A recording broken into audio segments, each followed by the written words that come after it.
في غار حراء كان حبيبي يخلو وحيدا روحا تناجي. بسم الله الرحمن الرحيم. إن الحمد لله نحمده ونستعينه ونستغفره ونؤمن به ونتوكل عليه ونعوذ بالله من شرور أنفسنا ومن سيئات أعمالنا.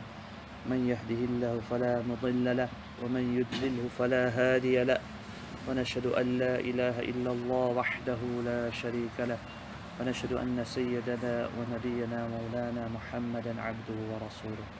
أما بعد فأعوذ بالله من الشيطان الرجيم. بسم الله الرحمن الرحيم. ويل يومئذ للمكذبين هذا يوم لا ينطقون ولا يؤذن لهم فيعتذرون. ويل يومئذ للمكذبين هذا يوم الفصل جمعناكم والأولين فإن كان لكم كيد فكيدون. ويل يومئذ للمكذبين. صدق Allah. Dear respected brothers, elders, respected gathering, the surah that we are reciting at the moment is called Surah Mursalat.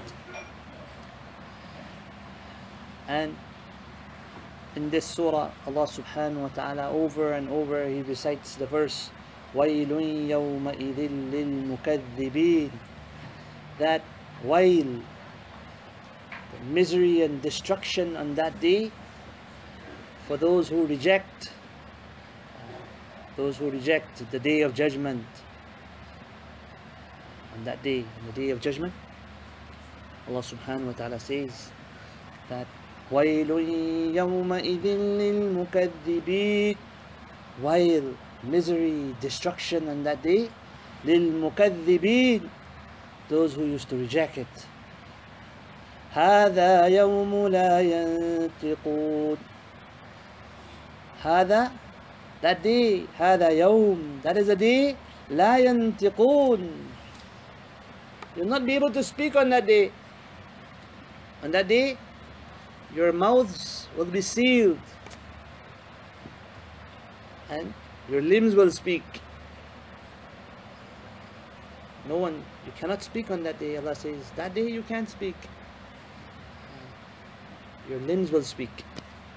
وَلَا يُؤْذَنُ لَهُمْ فَيَعْتَذِرُونَ, and also وَلَا يُؤْذَنُ لَهُمْ, and they will not be given permission. The sinners, the rejectors, they will not be given permission فَيَعْتَذِرُونَ, that they can put forward the excuse. No excuse, on that day no excuse. You know, when you do a mistake, say sorry, sorry, sorry. That day is not time for sorry. Sorry was in the dunya, in this world. You're supposed to say sorry in this world. Sorry, regret, repentance, turning to Allah was supposed to be here, not over there. Over there, sorry. Excuse over there doesn't work. وَلَا يُؤْذَنُ لَهُمْ فَيَعْتَذِرُونَ, Allah says, on that day, no permission will be given to them. The rejectors, the sinners, فَيَعْتَذِرُونَ. وَيْلٌ يَوْمَئِذٍ لِلْمُكَذِّبِينَ, Allah says again, wail, destruction, misery, يَوْمَئِذٍ, on that day, لِلْمُكَذِّبِينَ, for those who used to reject. The rejectors, they used to say, there's no such thing as day of judgment. No such thing. Life is this life. Live it as much as you can. And if there's something as the day of judgment, because we live in a nice life here, over there will be nice also. Nice here, so nice over there. They used to think that way. Allah says, why? Destruction. Don't think it's easy like that. هذا يوم الفصل. Allah says, هذا يوم الفصل. This is the day of decision. This is the day of judgment. Yeah. Whatever you did in this world, now is going to be decided. This is the day. This is the real day. Some of us think, oh, it's just everything I do is just evaporated, done, gone. Everything is being watched. Everything is being recorded. Everything is being recorded. Every single action of ours is being recorded. You know, many of us, it says, watch it, you're being spied on. Watch it. People watching you, people listening to your phone calls, people looking at you. Be careful. Be careful what you say. A Muslim, he have two spies here all the time. Right and left, the angels spying on him all the time. Always. A Muslim has nothing to hide. A Muslim has nothing to hide. His speech, when he speaks on a phone call, he has nothing to hide. His every action is supposed to be a da'wat. Every action. Every single action of his is supposed to be an invitation to Islam. How he speaks to people in secret, how he speaks to people in open. Always this khair khahi. There's love, there's well-wishing for everyone. There's nothing to hide. So if they want to listen to the phone call, no problem, listen. Everything, listen to everything. Because we have nothing to hide. A Muslim has nothing to hide. And listen to our secret phone calls, and that should be a means of him entering Islam. Wow, this is what he speaks the whole day? This is what he says the whole day? That's what he does the whole day? So nothing to hide. And we have to have that recognition, realization, awareness that my Allah is watching me. Everything I do, it has an effect. If you do good actions, you have good conditions. Bad actions, bad conditions. Anytime we make a step, we have a desire to do sin, we should tell ourselves that sin will bring bad results. It's going to bring problems in my life. I can't do that. I can't look there. I can't listen to that. I can't speak that. It's going to bring bad conditions in my life. Is it worth it? Every time we do an action, we all have a desire. We all have, khaishat, it's called, to do wrong. We want to do this. We want to do that. But we should have the awareness, my Allah is watching me. I can't look at that. If I look at that, I'm going to mess up everything. All the action I did, all the salat I prayed, I'm going to pollute it. All my actions are polluted now. Person has a whole tank of water, and then he's going to put urine inside. We wasted the whole water. So the whole day, we're doing actions. We're reading our salah, we're reading our Quran, we're doing a dhikr. But shaitan, he wants it to pollute it. Pollute it. So that's why he tries to make us misuse our eyes, misuse our tongue, misuse our ears. We have to be more vigilant, we have to be more strong. So Allah subhanahu wa ta'ala says, هَذَا يَوْمُ الْفَصْلِ جَمَعْنَاكُمْ وَالْأَوَّلِينَ. جَمَعْنَاكُمْ وَالْأَوَّلِينَ. Allah says, we have gathered you and the previous nations as well. You're going to be gathered, and the ones before you, they're going to be gathered. Everyone going to be gathered. Everyone. That's a day that we all have to face. And is, today when you go, you see the projector, and they have everything on the wall, on the screen. Yeah. On that day, your actions will be projected. Everyone will see what's going on, what you did there, what you did that night, what you did in the morning. Everything projected. Everyone can see. Allah says, فَإِن كَانَ لَكُمْ كَيْدٌ فَكِيدُونَ.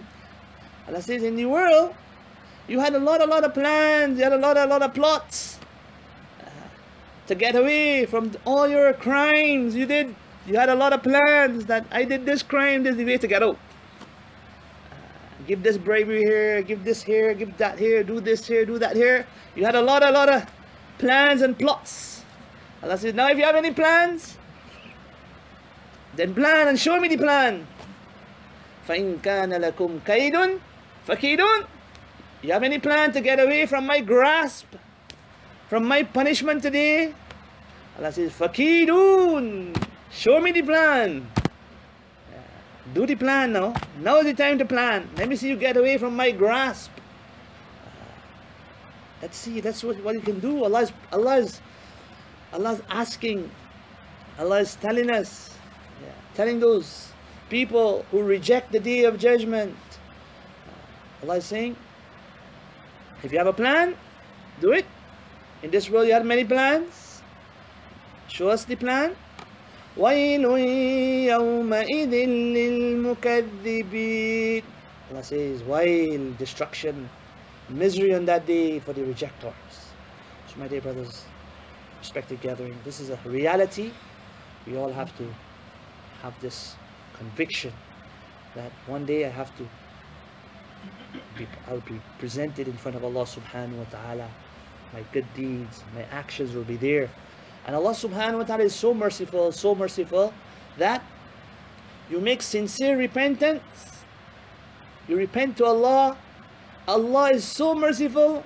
Not only does He wipe out your sins, but He changes the bad deeds into good deeds. A person has mountains of bad deeds, but Allah is so merciful. If you sincerely repent, Allah, I wasted my time. I wasted my life. I did so much haram, so much forbidden actions. Allah, today I sincerely repent. I promise you, I will not do it again. I promise you, Ya Allah. I'm sorry, Ya Allah. Forgive me, Ya Allah. Forgive me, Ya Allah. Forgive me, Ya Allah. You know? And the person tries, he sheds one tear. You know, when all the waste and the sewage go in the ocean, and the wave come and knock it out. All the waste and the sewage gone with that one wave. One tear can shed away years of sins. One sincere tear. Oh Allah, I'm sorry, I'm sorry, I'm sorry. Now, not only that is wiped out, but Allah changed that into good. That's why we can't look down on anyone. We don't know who's who. Person sincerely repents. In a split second he can do it. You think that he's doing this, he's doing that, but just came in his mind.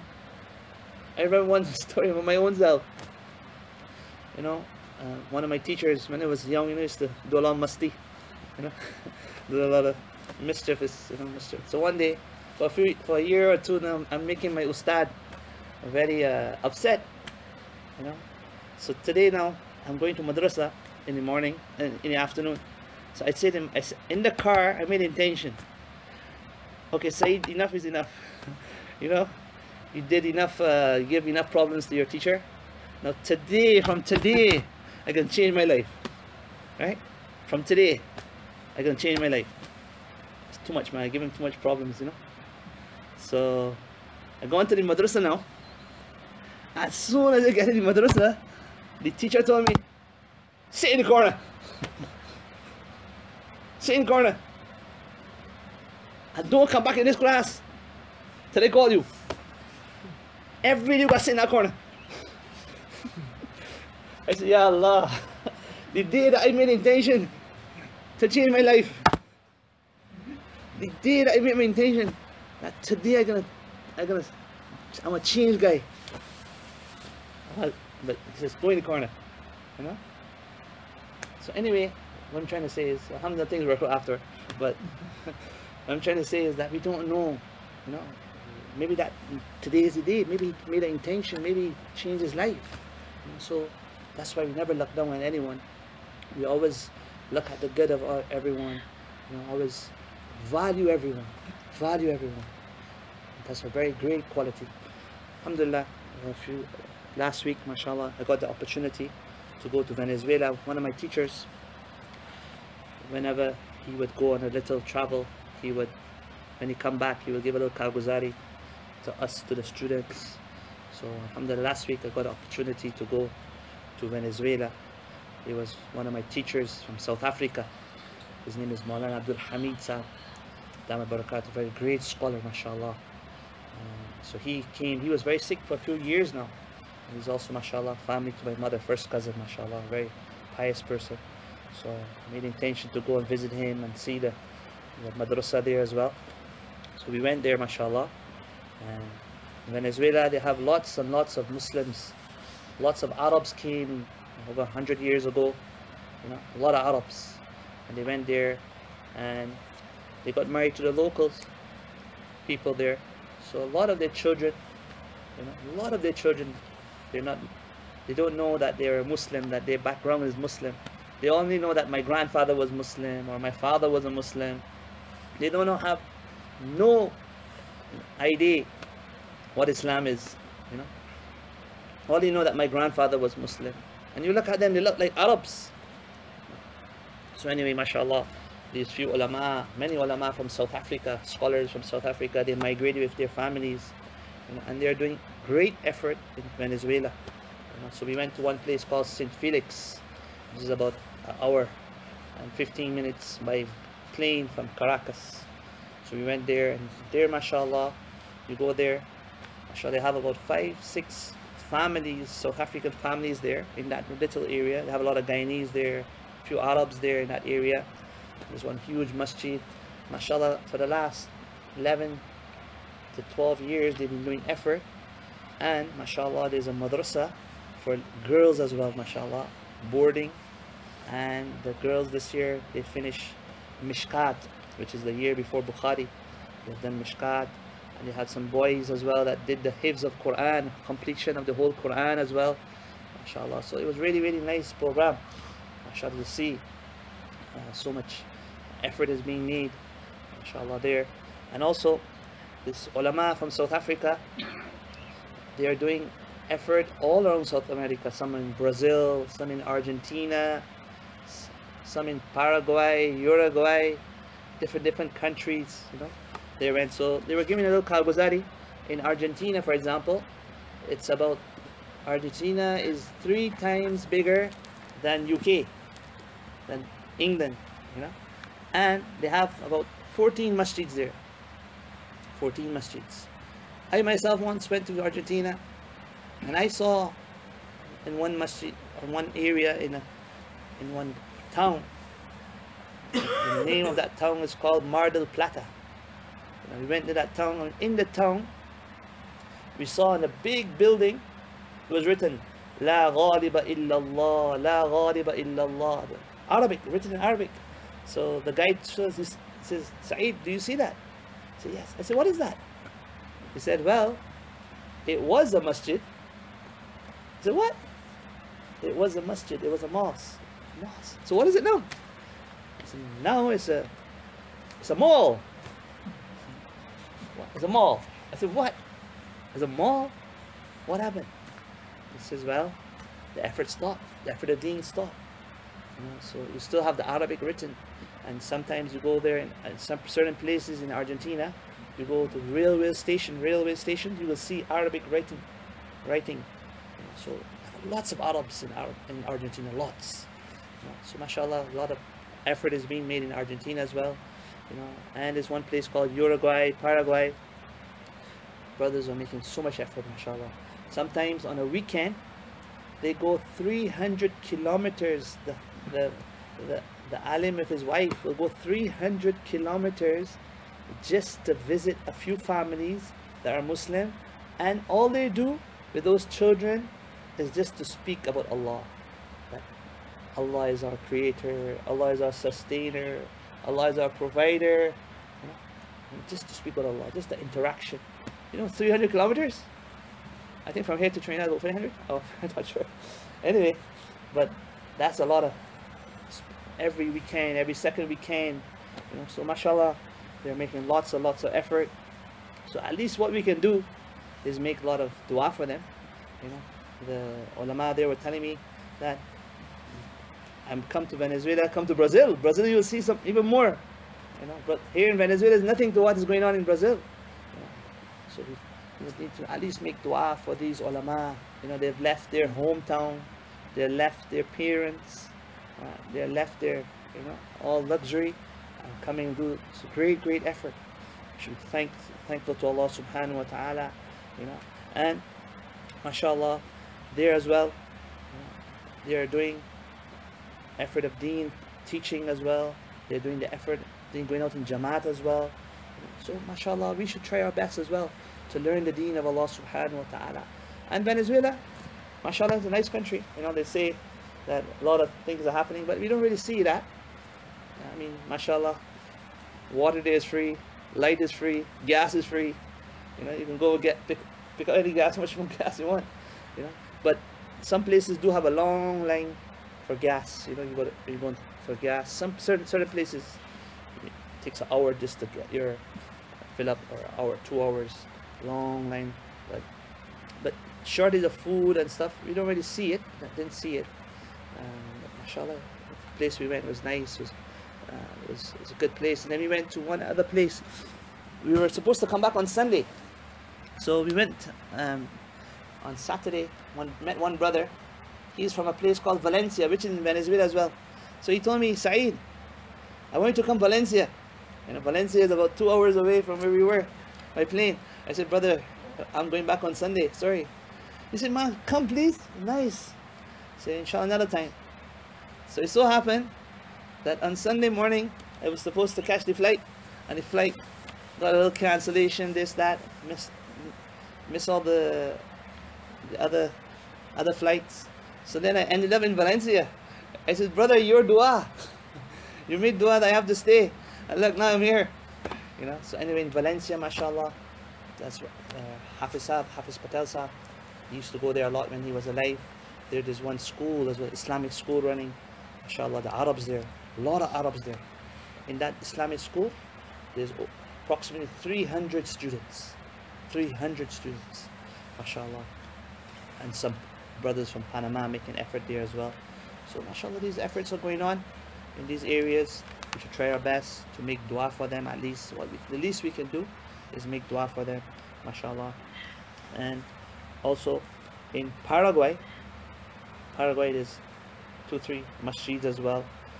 Again, there on weekends they have weekend madrasa, daily madrasa.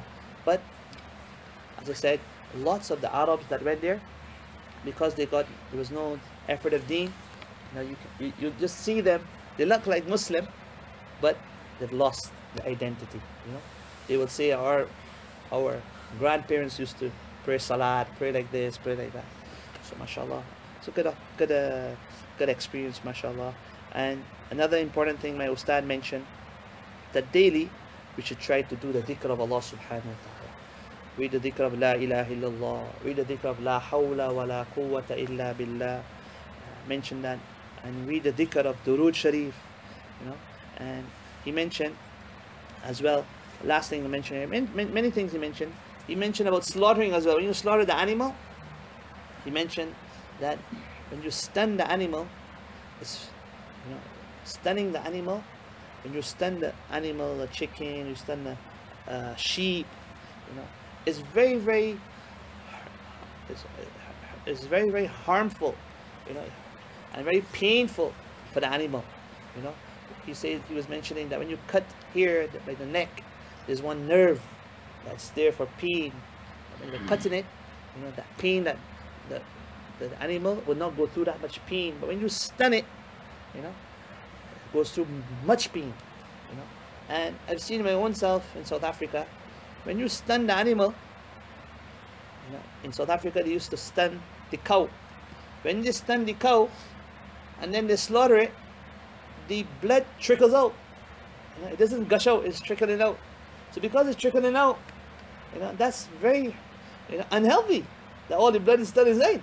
It's just trickling out. So what they used to do after slaughtering it, they would stab it in its stomach. You know? First they would slaughter it and say Bismillah. you know, and then they would stab it in the stomach so that all the blood come out. You know, so he used to say that's very, very unhealthy and un-Islamic. Very unhealthy and un-Islamic. So mention about that as well. Many different things he mentioned. So Allah subhanahu wa ta'ala, mashallah, give us all the tawfiq. We should try our best as well that these different efforts of deen that are going on in the islands, we have so many people that need assistance as well, madrasa as well, ta'aleem as well. So we should try our best, you know, that how one person, there's one brother, one alim, he made worry and concern.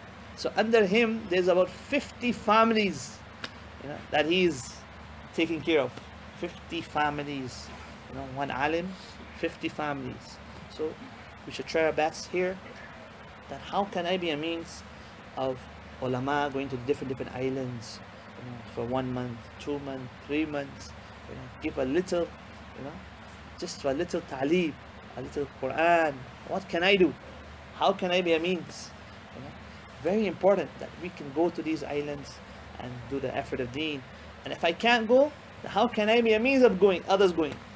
If I can't go physically, maybe financially. You know? And if I can't do it financially, at least make dua. All the try, inshallah. May Allah subhanahu wa ta'ala give us all the tawfiq, inshallah.